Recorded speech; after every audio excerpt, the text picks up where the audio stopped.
also believe that advanced stats should never be the only thing used to make decisions, because there are limits to how much they can track.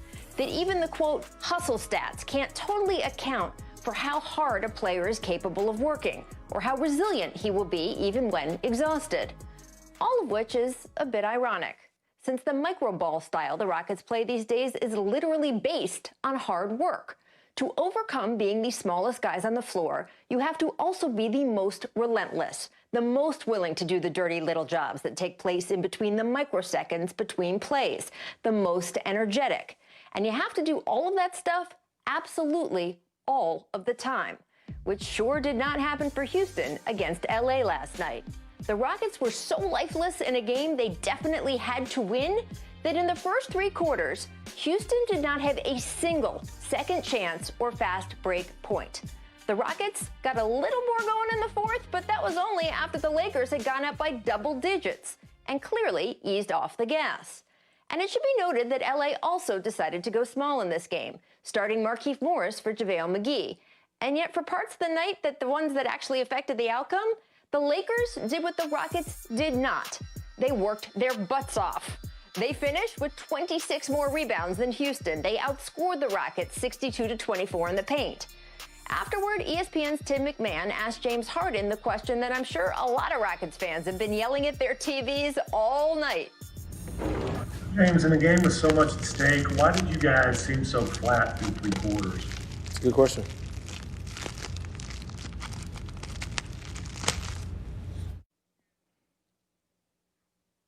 Okay, then. Tim asked the same question to Mike D'Antoni, who said it was, quote, just a lack of spirit. D'Antoni said it just seems like we got down and lost our way a bit. Now, D'Antoni also noted that all is not lost for the Rockets just because they're now down 3-1 in this series, that just last week we saw Denver battle back from 3-1 to beat Utah. And certainly no team with James Harden, Russell Westbrook, and PJ Tucker is ever completely out of it. Harden went 2 for 11 last night, but anyone who questions his overall skill level or work ethic is simply a fool. It is impossible to make it in the NBA, much less become an MVP, without having worked insanely hard. Still, there is a difference between work ethic and having that thing that tells opponents, you will have to kill and bury me to stop me, and even then, I wouldn't advise leaving my grave unguarded either. Kyle Lowry, as we just saw the other night, he has developed that thing. Dame Lillard has always had it. And there's not really an advanced stat that can predict it or tell you how to foster it. You only know when you don't have it. And last night, the Rockets certainly did not.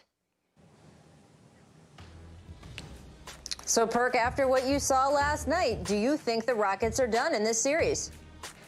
Rachel, much respect to James Harden and Russell Westbrook. Both of those guys are future Hall of Famers, but they are dead bird, tall grass. The Houston Rockets don't stand a chance on coming back in this series, and here's why. It's not their fault, it's the system. Right before the great Kobe Bryant died, he did an interview, and he talked about the Rockets style of play, and he said that this style will not win you an NBA championship. And I was like, come on, Kobe, give them a chance. They got Russ and James, but now I see where he's coming from. They're passing up mid-range shots, wide open mid-range jumpers. Rachel, it hasn't been a championship team ever in the history of basketball that have won the championship without taking mid-range jumpers. So a lot of this has to blame on the system. And one thing about it, since game 1, the Lakers have made adjustments. They adjusted to the Rockets, like you said. They went small and put Morris in there, moving AD to the 5. The Rockets, they haven't made one single adjustment on the defensive end or on the offensive end, and it goes to show. And this is why the Lakers are going to finish this series out, I believe, tomorrow, and this is why they have been so dominant. Well, what's interesting, Rachel, about your monologue is I think analytics would not support the one big decision that they made in the last offseason, which was trading a whole lot of stuff to exchange Chris Paul for Russell Westbrook. That's not really an analytics-supported decision.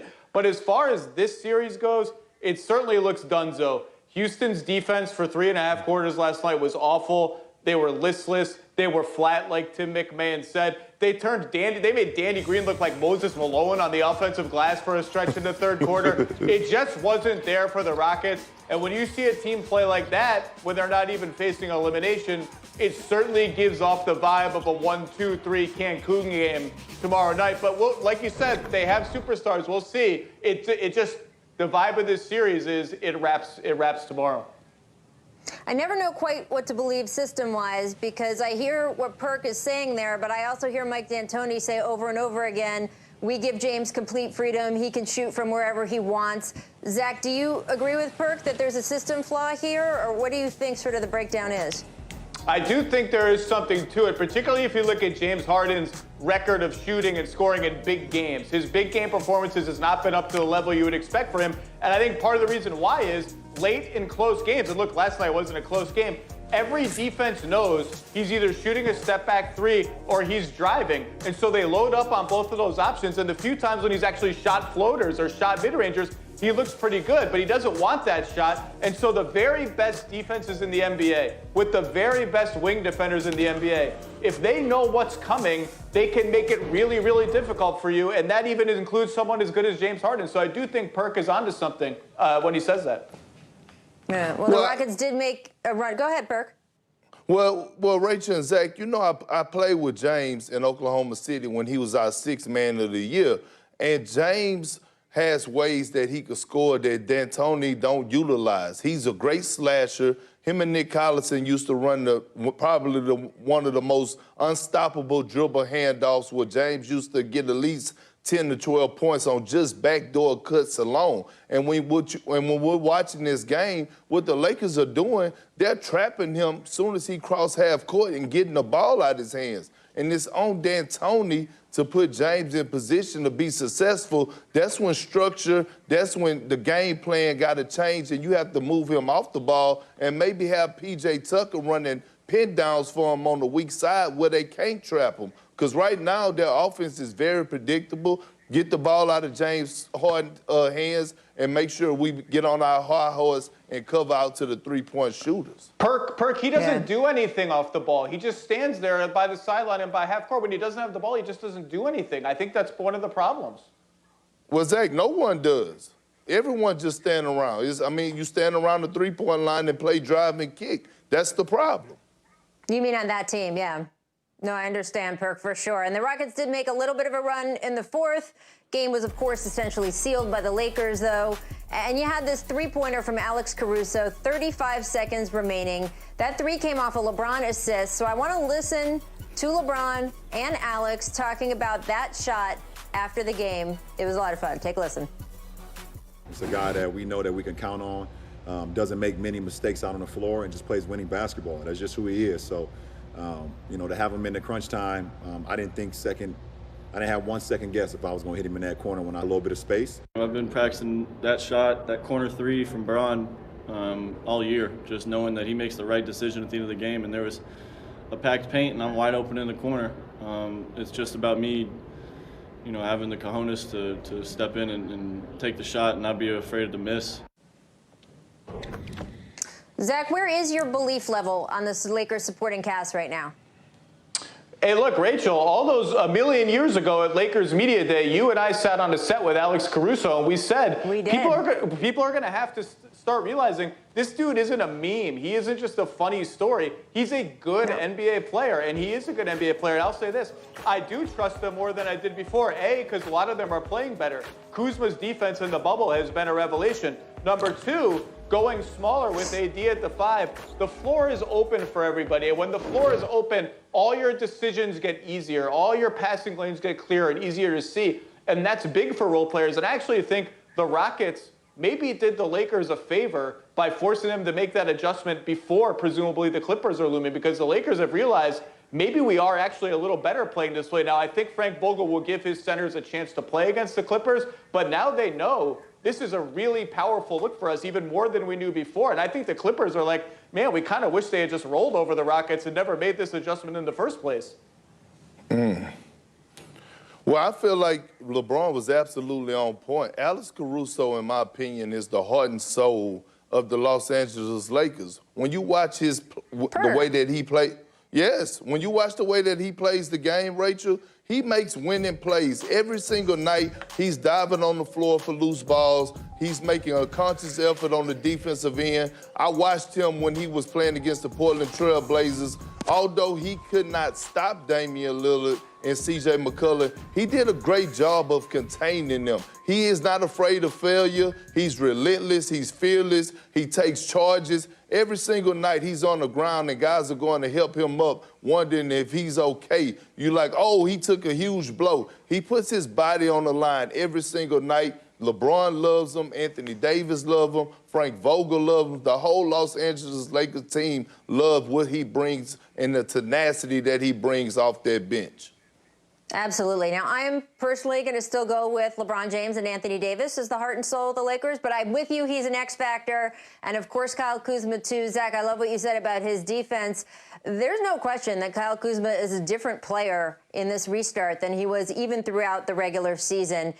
And the bottom line is he was injured at the start of this season, and he had to hit the ground running, still dealing with the after effects of that injury, trying to figure out on the fly how to fit in with LeBron and AD. He told me he did a bunch of different kinds of workouts over the shutdown, really just solely focusing on his leg strength. And you can see that both in his way he's running, the things that he's doing, the way he's able to dig in there and defend. And I think it's making a huge difference when you look at this supporting cast, what these guys have been able to do and how they've upped their game. Now we'll have to see. You're watching Danny Green on your screen. We'll have to see if his shooting can improve in the next round as well.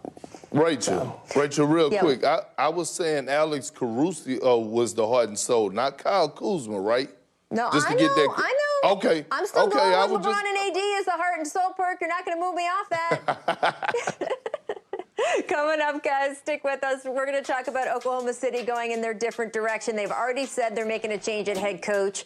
Now let's talk about the chances of Chris Paul being traded this offseason. Where would he fit best? Stick around. Billy Donovan, as we know, won't be returning to the Thunder next season. They have decided they're moving even further forward with this rebuild, and that leaves Chris Paul as a likely big trade target for teams. Now, OKC faces a number of decisions this offseason. They're searching for a new head coach. They could lose Danilo Gallinari in free agency. They have a decision to make on whether to trade CP3. Steven Adams is also on that list of high salaries.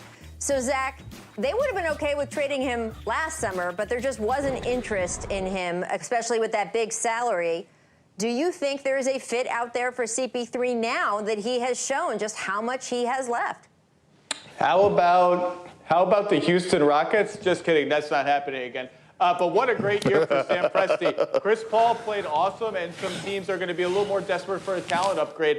The most fun answer that is kind of a sneaky fit, but I don't think is realistic, is New Orleans. How fun would that be? Send him back to where he started. But I think the one that will start to get some traction perhaps is Milwaukee because of how they exited the playoffs. He fits a lot of what they need in terms of great point guard defense, late game shot creation, a certain kind of steadiness that their offense doesn't really have. So I would not be surprised if that became more of a thing. Well, we all knew that Oklahoma City was going to go through a rebuilding stage at some point, and I think Chris Paul has showed his worth to the NBA. I have a few teams in mind. One would be Miami. I think he would fit well down there with Jimmy Butler. Another team would be Utah. If I could find a way to swap him out for Mike Conley in the 3-team deal, I would do that. Another team that might surprise folks is if the Celtics don't make it out of this Game 7, I might consider bringing in CP for Kemba Walker. Whoa! Wow, perk. I like the Milwaukee fit, of course. I know we've been talking about that, frankly, since last summer. I think it's an interesting question. Giannis Antetokounmpo has not accomplished as much as James Harden, but he could eventually be the best player Chris Paul has ever played with, maybe giving him the best chance of earning a title late in his career. So it's interesting on a lot of fronts. We will wait and see.